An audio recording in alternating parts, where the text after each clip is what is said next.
우리 이 시간 주신 하나님의 말씀 보겠습니다. 마가복음 16장 1절부터 8절까지 말씀인데요. 우리 몸이 불편하지 않는 분들은 다 일어나서 하나님 말씀 우리 겸손함으로 받도록 하겠습니다.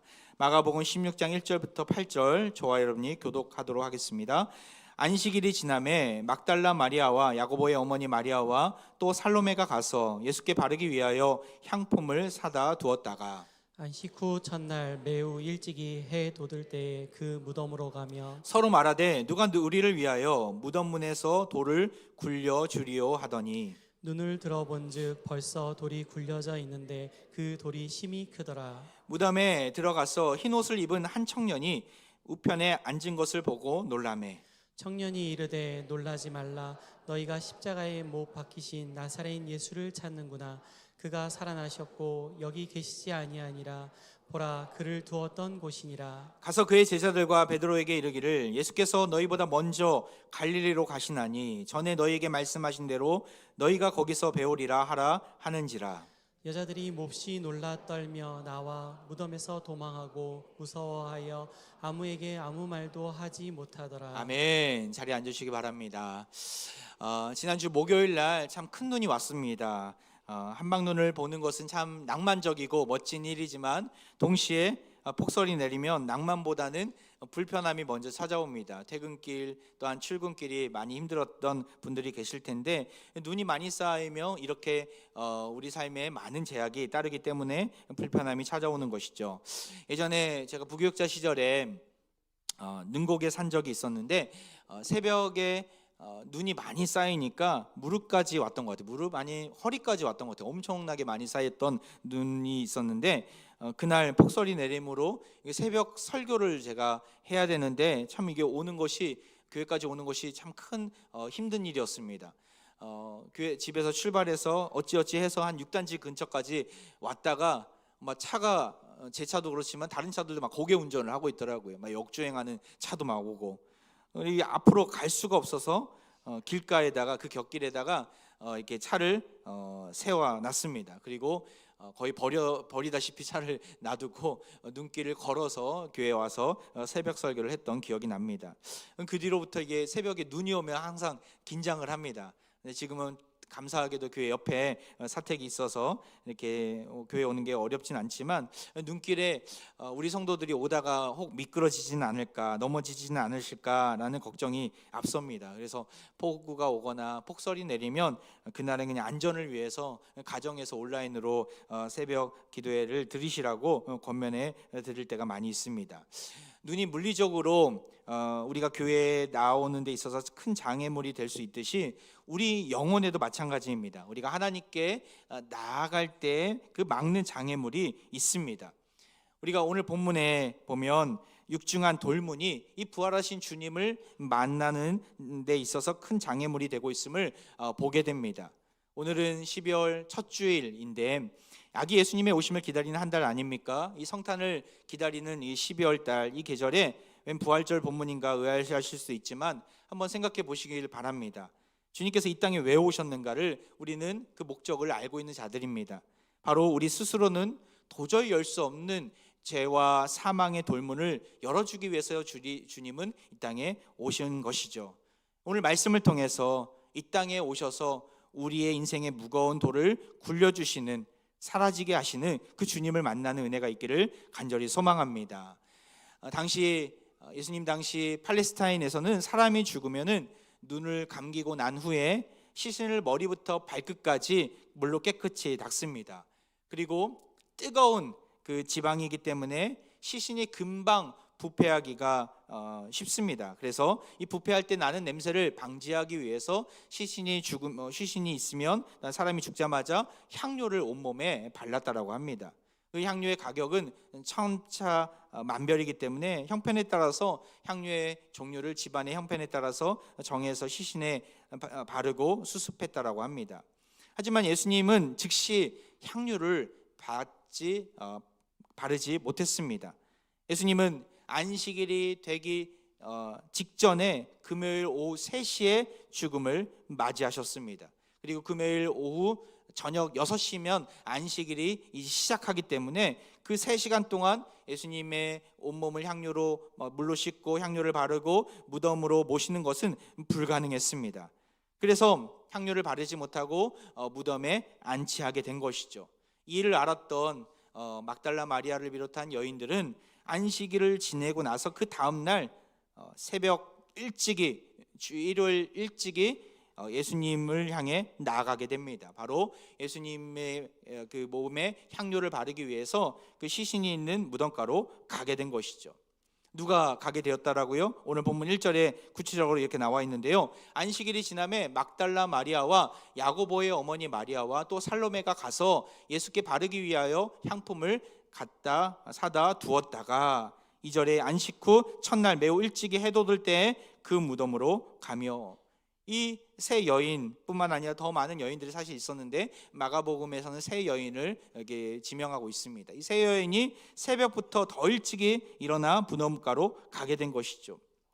누구보다도 주님을 사랑했던 여인들이었습니다. 이성적으로 사랑했다는 게 아니라 존경하고 귀히 여기며 온 마음을 다해서 예수님을 위한 일이라면 내 인생을 드리겠습니다라고 고백했던 여인들이었습니다. 그들은 마지막까지 예수님 곁을 지키려고 했던 것이죠. 예수님이 우리 곁을 떠났다는 사실이 믿겨지진 않았지만 예수님의 시신이 냄새나고 부패되는 것을 방지하기 위해서 늦었지만 향품을 바르기 위해서 그 무덤가로 가게 된 겁니다.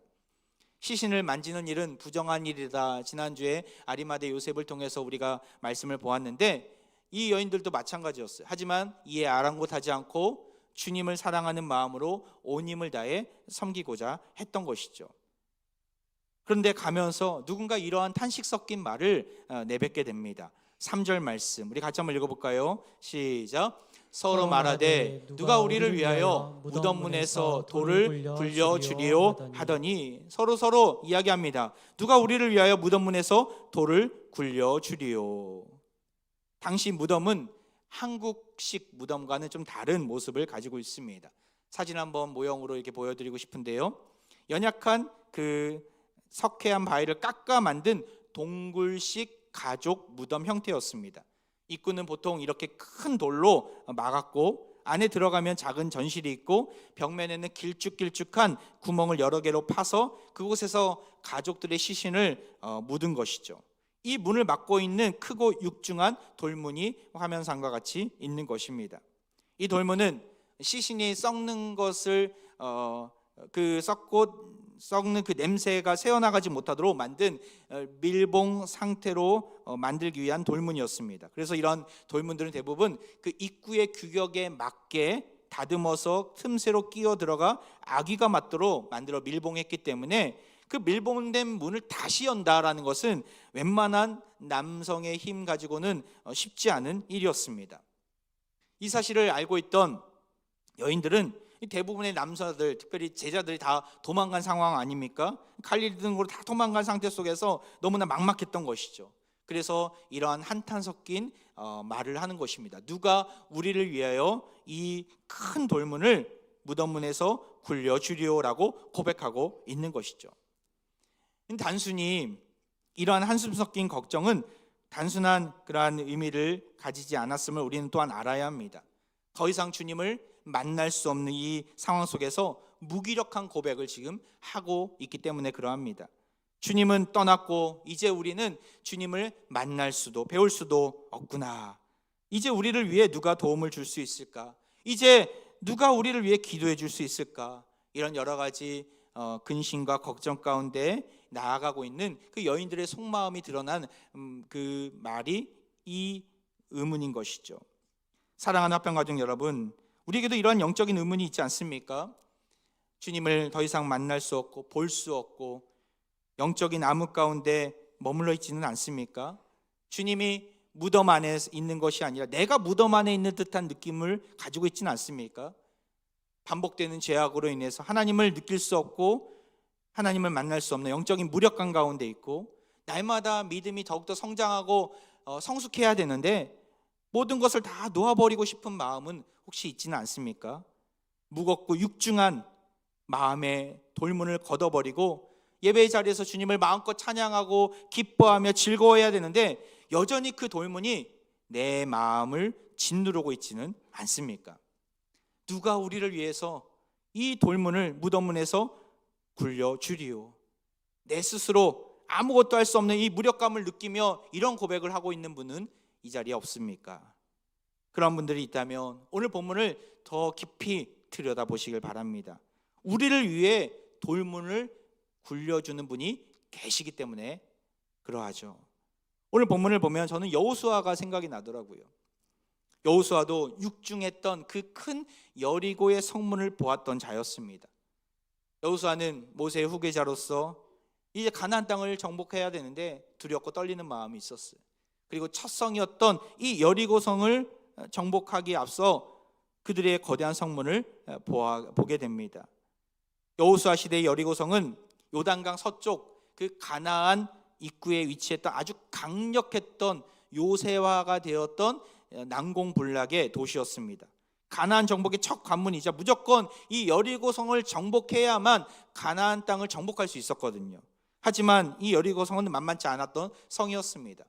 강력한 매우 견고한 이중 성벽을 갖추고 있어서 난공불락의 요새로 알려져 있었습니다. 이 이중 성벽 시스템은 이 여리고가 가나안에서 가장 강력한 요새 중에 하나로 만들게 됩니다. 성경 기록에 따르면 정복 당시에 이스라엘 백성이 침입하는 것을 막기 위해서 이 이중 성벽은 굳게 닫혀 있었고 또한 수비 태세에 있었습니다. 여호수아 6장 1절에 나옵니다. 이스라엘 자손들로 말미암아 여리고는 굳게 닫혔고 출입하는 자가 없더라. 이 난공불락의 성을 정복하는 것은 매우 두려운 일이었고 불가능한 일이었습니다. 그런데 이 성을 앞에 두고 하나님은 이스라엘 백성들 여호수아에게 어떤 명령을 내리시게 됩니까? 너희들이 무기를 많이 만들어라, 그리고 백성들을 잘 훈련시켜라, 이런 명령을 내리십니까? 아닙니다. 여호수아 6장 3절을 보십시오. 너희 모든 군사는 그 성을 둘러 성 주위를 매일 한 번씩 돌되 엿새 동안을 그리하라.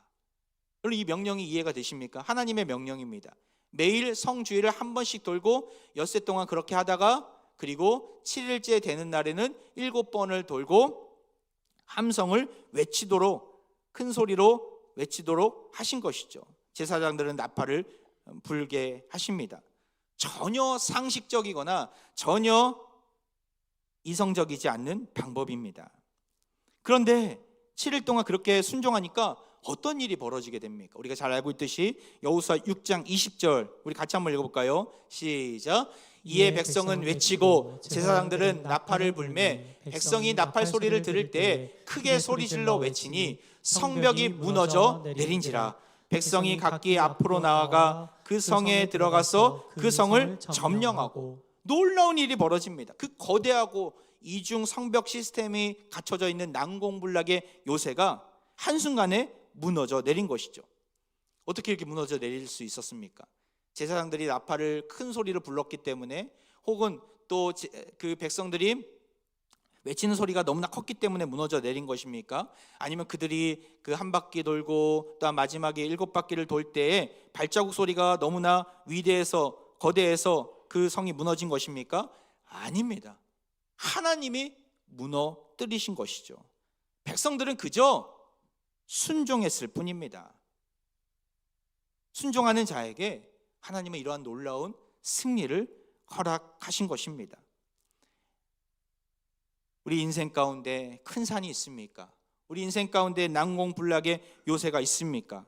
우리는 이 말씀을 기억해야 합니다. 스가랴 4장 7절의 말씀에 보면 하나님 앞에서 그 큰 산은 어떻게 됩니까? 큰 산아 내가 무엇이냐? 네가 스룹바벨 앞에서 평지가 되리라. 하나님 앞에서는 아무리 큰 거대한 난공불락의 요새와 같은 산이 있을지라도 그 장애물은 평지가 되어 버리는 것이죠. 여인들에게 있어서, 오늘 본문에 나온 여인들에게 있어서 이 무덤 앞에 있는 돌문이 그러한 큰 산과 같았습니다. 꼼짝도 하지 않는 절망의 산이었습니다. 그럼에도 여인들은 예수님을 사랑하는 마음으로 무덤가로 담대히 나아가게 됩니다. 제자들은 다 도망갔지만 이 여인들만은 주님과 함께하고 싶은 그 마음에 돌문을 막혔지만 아랑곳하지 않고 나아간 것이죠. 무기력감이 있더라도 돌문이 내 마음을 짓누르고 앞으로 어떻게 살아야 될 것인가 막막한 그 순간이 있더라도 흔들리지 마시고 끝까지 내가 있어야 될 자리에 머무시길 바랍니다. 돌문은 내가 옮기는 것이 아닙니다. 나는 그 문을 열 수도 없습니다. 그렇다면 그 문을 누가 여는 것입니까? 누가 옮기는 것입니까? 다시 본문으로 돌아가 4절 말씀에 이렇게 나와 있어요. 눈을 들어본즉 벌써 돌이 굴려져 있는데 그 돌이 심히 크더라. 우리 같이 한번 따라해 볼까요? 우리 같이 읽어볼까요? 시작. 눈을 들어본즉 벌써 돌이 굴려져 있는데 그 돌이 심히 크더라. 여인들의 모습을 보십시오. 무엇을 들었다고요? 눈을 들었다라고 이야기합니다. 그 전까지는 땅만 보고 갔던 것 같아요. 고개를 팍 숙이고 좌절과 슬픔의 자리에서 예수님이 이제 떠났지. 예수님은 더 이상 우리 곁에 없어. 너무나 큰 슬픔 가운데서 저 돌문을 어떻게 열 수 있을까 옥신각신하며 해결책을 얻지 못한 채 막막해하고 있는데 눈을 들어보니까, 고개를 들어보니까 이미 돌문이 열려 있었던 것이죠. 눈을 든다는 것은 단순한 내 눈을 지켜 세운다라는 의미가 아닙니다. 영적인 시력이 회복되었다라는 의미가 담겨져 있습니다. 자신들의 이성과 선입견에 갇혀서 사로잡혀서 문제에 머물러 있었다면 이제 눈을 들어서 정신을 차려보니까 이미 문제가 해결된 것입니다. 문제에 갇혀 그것만 생각하고 바라본다면 아무런 해결책이 보이지 않았지만 눈을 들어 하나님을 보고 눈을 들어 주님을 의지하니까 어느 순간 그 모든 문제가 풀려 있음을 보게 된 것입니다. 하나님의 은혜인 것이죠. 이것이 놀라운 영적인 원리가 담겨져 있습니다. 누가 문을 연 것입니까? 마가복음에는 나와 있진 않지만 마태복음에는 이렇게 증언하고 있습니다. 마태복음 28장 2절에 보면 큰 지진이 나며 주의 천사가 하늘로부터 내려와 돌을 굴려내고 그 위에 앉았는데, 하나님이 보내신 천사가 그 문을 열었던 것이죠. 오늘 본문에 보면 흰 옷을 입은 청년이 나오는데 그 천사를 가리키는 것입니다. 결과적으로 하나님이 천사를 동원하셔서 그 문을 열어주신 것입니다.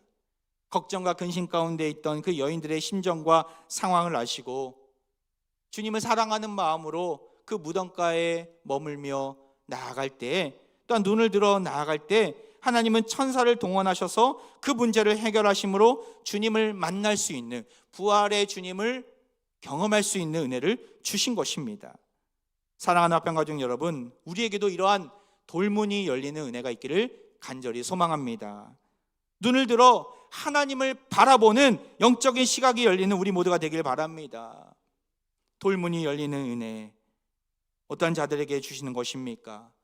시편 43편에 보면 낙심과 좌절의 자리에 있는 자들에게 하나님은 이렇게 말씀하십니다. 우리 같이 한번 읽어보겠습니다. 시작. 내 영혼아, 네가 어찌하여 낙심하며 어찌하여 내 속에서 불안해하는가?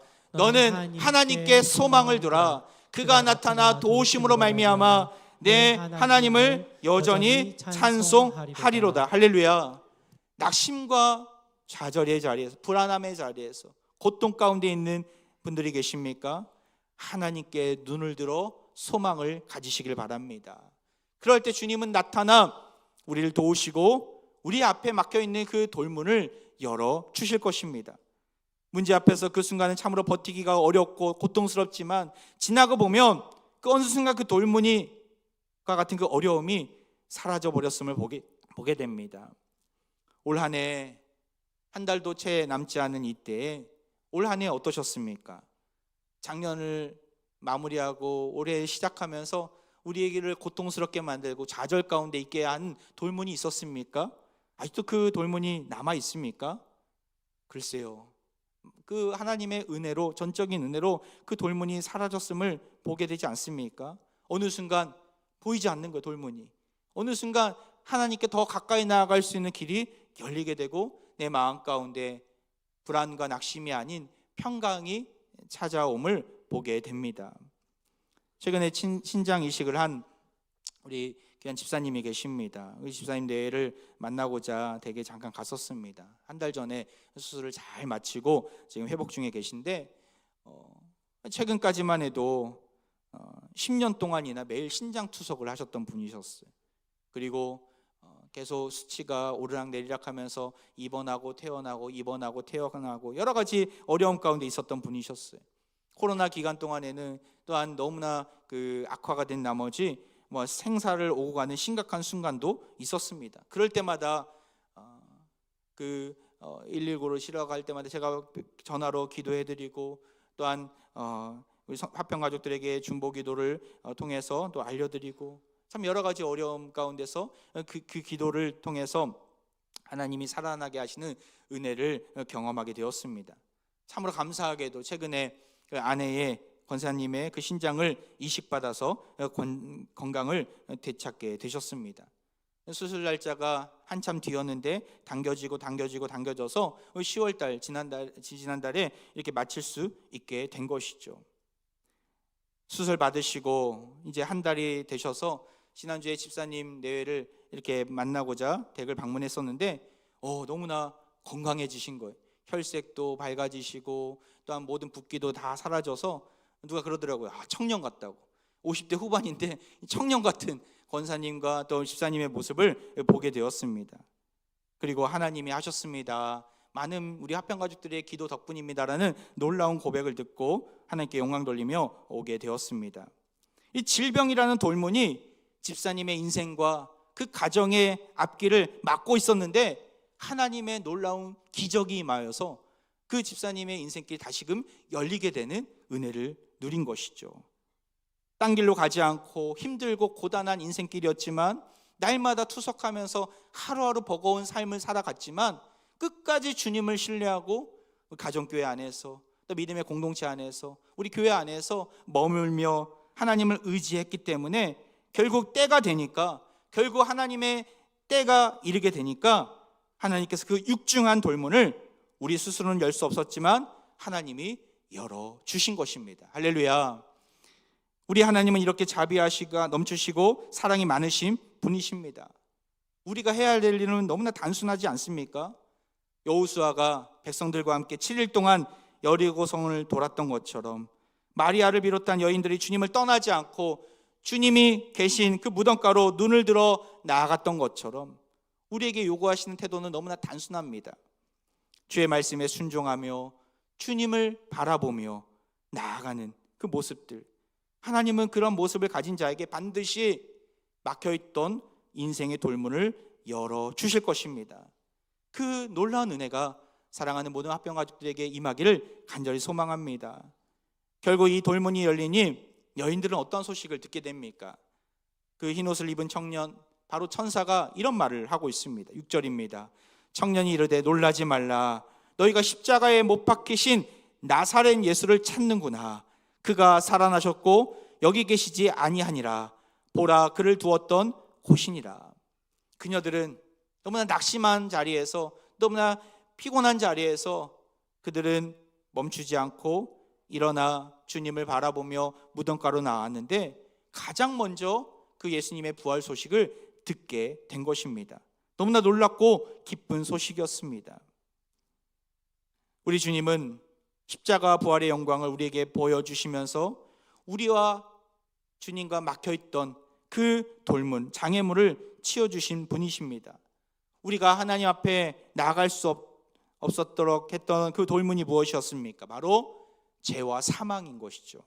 이 죄와 사망으로 인해서 우리는 하나님을 아빠, 아버지라 부를 수 없었습니다. 그런데 예수님이 이 땅에 오셔서 우리가 짊어져야 할 십자가를 통해 죽음의 대가를 치르시고 우리를 살려주셨습니다. 우린 더 이상 죄로 인해서 정죄함을 받지 않고 자유함을 예수님 안에서 누리게 된 것이죠.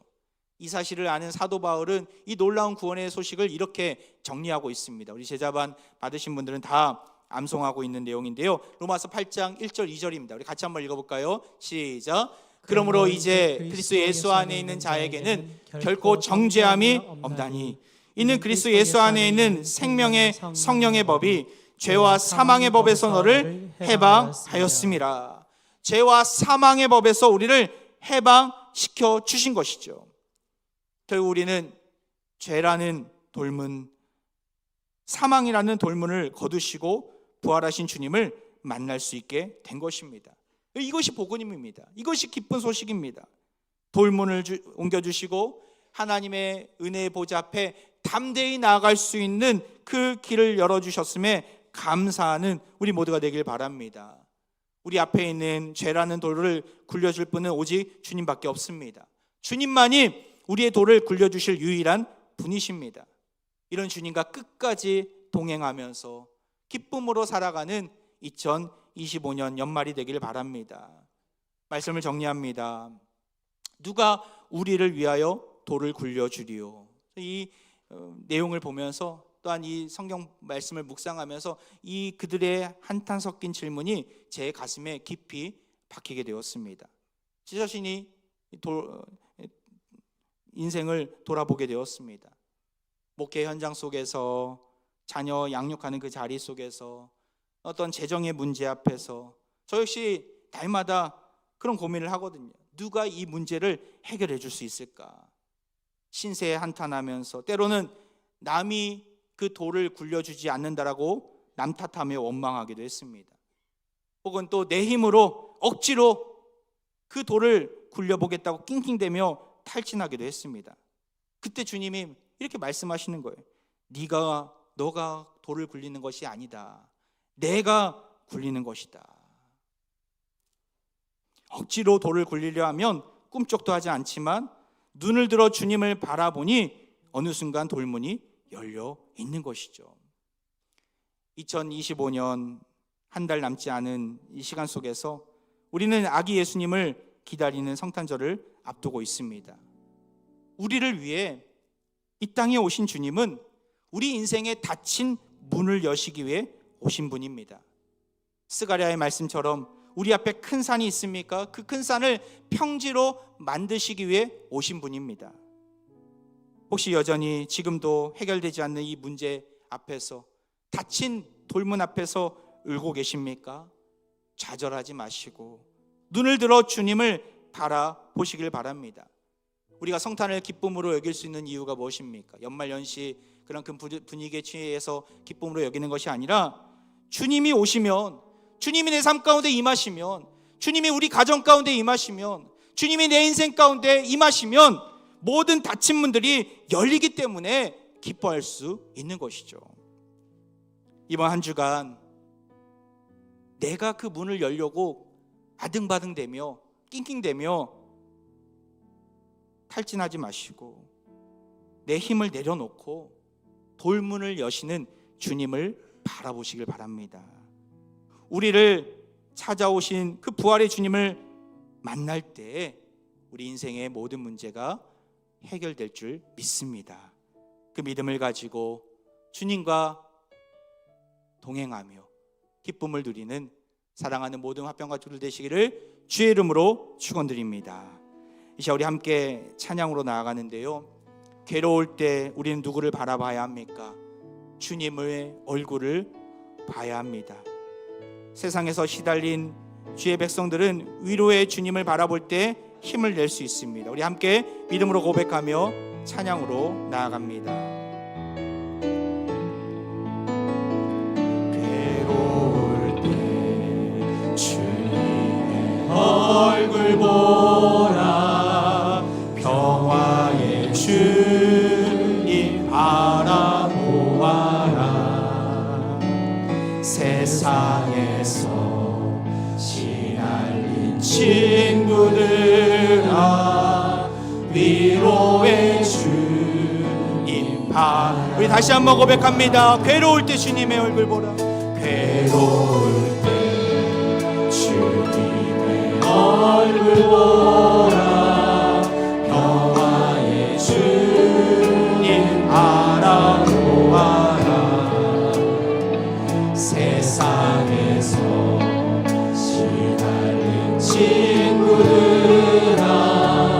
위로의 주님 바라. 눈을 들어 주를 보라. 눈을 들어 주를 보라. 내 모든 염려 주께 맡겨라. 슬플 때에 주님의 얼굴 보라.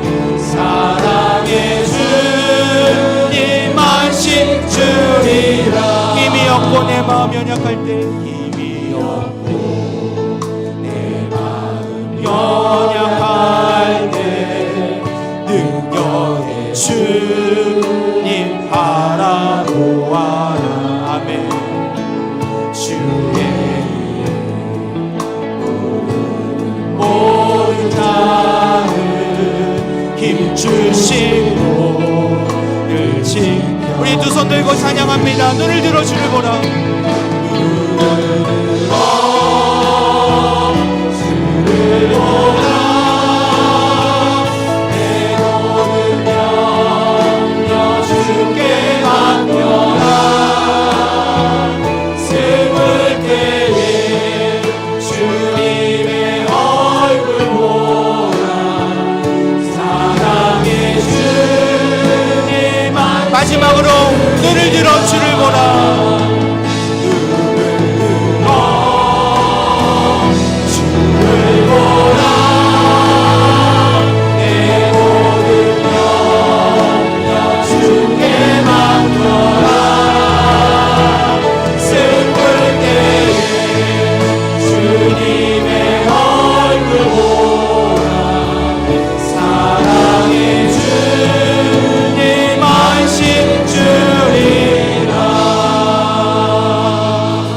할렐루야. 우리 앞에 막힌 돌을 옮겨주신 주님께 찬양과 영광을 올려드립니다. 지난날 여인들처럼 누가 우리를 위해 돌을 굴려주리요 한탄하며 좌절했던 우리의 연약함을 보게 하시니 감사드립니다. 낙심과 포기의 자리에서 호적되었던 우리를 이 시간 불쌍히 여겨 주옵소서. 이제는 괴로울 때마다 더욱 주님을 보기를 원합니다. 우리의 눈을 열어주시고 주님만이 막힌 담을 허시고 무거운 죄의 돌문을 여시는 유일한 분임을 인정하게 하옵소서. 우리의 힘과 능력을 의지하지 않게 하시고 부활의 능력을 지니신 주님을 의지하는 자로 서게 하옵소서.